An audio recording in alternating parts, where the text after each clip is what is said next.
अस्सलाम वालेकुम। मेरे स्टूडेंट, हम कर चुके हैं 3 टेंस, तीनों ही पास्ट इंडिफिनिट वाले। ऐसी ऐसी जुमले हमने किए हैं जो गैर वाज़ेह बातें हो, इंडिफिनिट सादे से जुमले हो। प्रेजेंट इंडिफिनिट किया था, पास्ट इंडिफिनिट किया था, फ्यूचर इंडिफिनिट किया था। आप सबकी रिवीजन करेंगे। जब ये हो जाएगा तो हम आगे बढ़ लेंगे। तो आज आपका इन तीनों सेंटेंस में रिवीजन होगा। पास्ट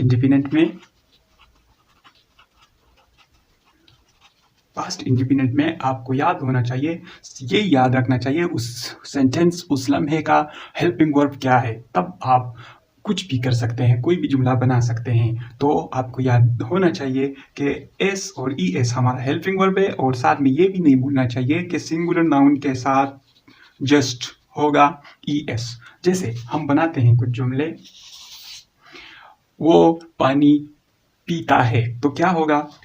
ही ड्रिंक्स। आसान सा है, ये अंग्रेजी ग्रामर काफ़ी आसान है। अब आपको देखना होगा कि इधर एस लगाए या ई एस लगाए, वो उसका एक अलग फॉर्मेट हिसाब है। बंदे को खुद भी पता लग जाता है कि भाई इस वर्ड के साथ ई एस अच्छा नहीं लगता, एस लगाएंगे। वो ऑटोमेटिकली जहन में बिठ जाएगा आपका। हाँ, अब अगर इसका हम नेगेटिव बनाना चाहते हैं तो आपको याद होना चाहिए, फिर ये एस चेंज हो जाएगा डू के साथ। He doesn't drink, वो पानी नहीं पीता है। इसी तरह वो कब्र खोद रहे हैं, तो क्या होगा?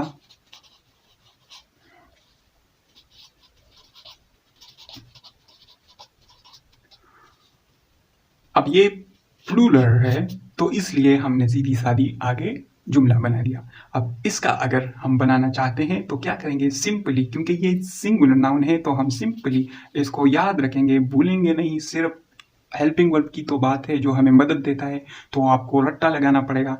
दे डोंट लिख रहे हो। अब इन सब को अगर तुम इंट्रागेटिव बनाते हो तो क्या करोगे? यही हेल्पिंग वर्ब को आगे लाओगे। हेल्पिंग वर्ब को बस आगे ले जाओगे तो सवालिया बन जाएगा, उसके आगे नॉट लगाओगे तो मनफी बन जाएगा। इसी तरह ई एस, इसको याद रखें। इंडिपेंडेंट में, पास प्रेजेंट इंडिपेंडेंट में यही हमारा हेल्पिंग वर्ब है। अच्छा, अब बात करते हैं, हमने पास्ट इंडिपेंडेंट भी आपको पढ़ाया था। ये जुमले वो जुमले हैं जैसे वो गया, वो आया, वो उसने किया, ऐसे वर्ब पे। ये आपको याद होना चाहिए। Helping verb supporting pillar of the any sentence, ये आपको बहुत मदद देगी। नाम ही इसका हेल्पिंग वर्ब है, तो आपको ये हेल्पिंग वर्ब मैं बार बार कहता हूँ कि आपको याद रखना चाहिए। ये काफ़ी आसान है। पास्ट इंडेफिनिट में तो मज़ीद आसान कर दिया है। क्या है? बस सिर्फ second form of the verb, action verb जो होते हैं उसकी सेकंड हालत आप इस्तेमाल करेंगे। अच्छा, अब अगर हम ये जुमला बना दें कि हम ट्रक चला रहे हैं, हम ट्रक चलाते हैं, हमने ट्रक चलाया, तो हम कैसे करेंगे? क्योंकि सबके साथ second form of the verb आएगा, तो हम यही लिखेंगे,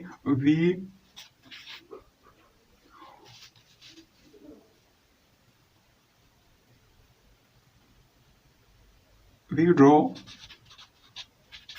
ट्रक।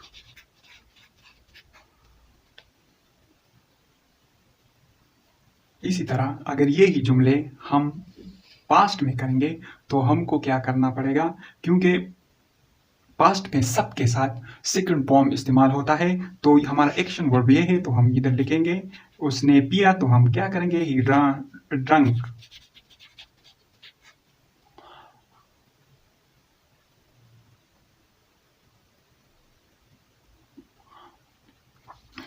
अब इसको करेंगे पास्ट इंडिपेंडेंट में, तो क्यों यूं लिखेंगे?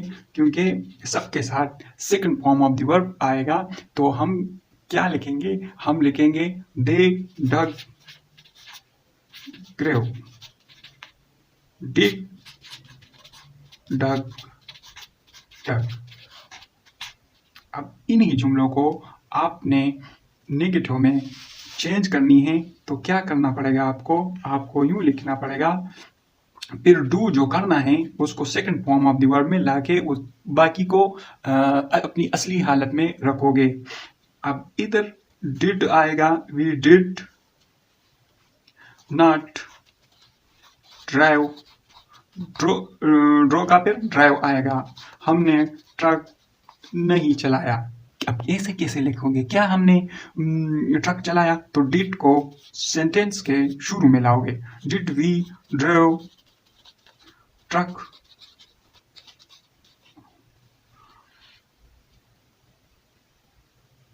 इसके फॉर्म देखो, ड्राइव फर्स्ट है, सेकंड क्या होगा, ड्रो, थर्ड क्या होगा, ड्रिवन।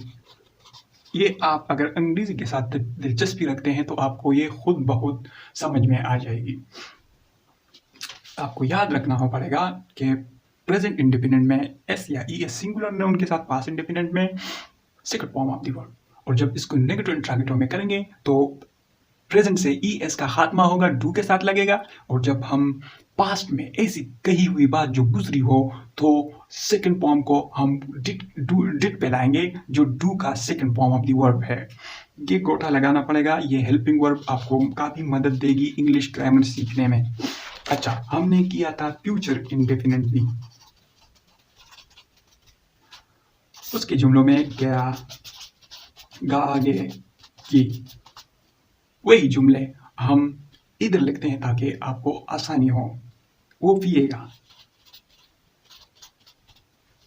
याद रखने की कहानी यही है कि आई और वी के साथ शल और बाकी तमाम के साथ विल लगाया जाता है।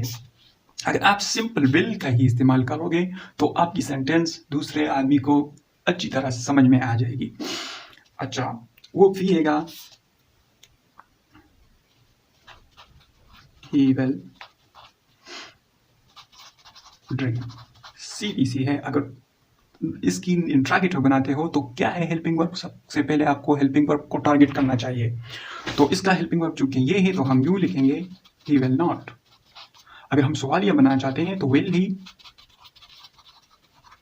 बस यही सीधी सादी कहानी है, इतना जानो। हेल्पिंग वर्ब बस याद रखो जो फ्यूचर इंडिपेंडेंट में आई वी के साथ शल और बाकी तमाम के साथ विल लगाया जाएगा। इस तरह हमने एक और जुमला आपको बनाएंगे कि हम इस्लामाबाद जाएंगे या हम टीवी देखेंगे, वो फुटबॉल खेलेंगे, वो ताश खरीद रहे होंगे, वो तो कंटिन्यूस में आ गया। ऐसे गागेगी का जिस जुमलों में पाया जाए तो वो फ्यूचर इंडिपेंडेंट कहलाएगा। वी के साथ हम बनाते हैं वी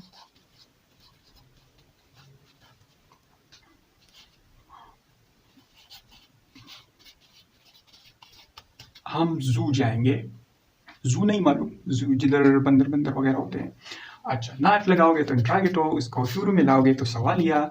एंड सबसे पहले अगर मेरे साथ कोई ऐसे कोई सेंटेंस रख दें तो अब मैं सबसे पहले उसकी हेल्पिंग वर्ब को टारगेट करूंगा, फिर मैं उसको कहूंगा कि ये प्ला प्ला प्ला ज़माने की प्ला वाली हालत है।